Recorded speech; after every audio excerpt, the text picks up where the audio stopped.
இன்னைக்கு பல வீடுகள் நெருக்கமாக கட்டப்பட்டிருக்கிறதுனால சைடில் ஜன்னல்கள் இல்லாத ஒரு நிலைமை பலருக்கும் இருக்குது. அதனால என்ன பண்ணுறாங்கன்னா வீட்டில் 24 மணி நேரமும் பகலாக இருந்தாலும் இரவாக இருந்தாலும் லைட் எரிஞ்சிட்டே இருக்கு. இன்னும் சில பேர் வீடு கட்டும்போது சைட்லலாம் எல்இடி லைட்டிங் போட்டு வீட்டை பிரைட் ஆகணுங்கிறதுக்காக லைட் போடுறாங்க.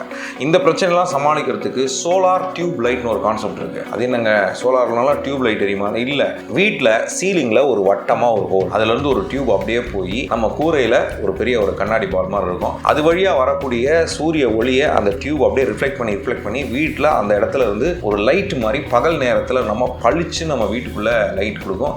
அதே இடத்துல உள்ள சோலார் பேனல்ஸ் வித் எல்இடி லைட்டும் இருக்கும். அந்த வரக்கூடிய சூரிய சக்தியானால் அது சேகரித்து வச்ச மின்சாரத்தால் இரவில் அது வந்து எல்இடி லைட்டாகவும் அது வந்து நமக்கு வெளிச்சத்தை கொடுக்கும்.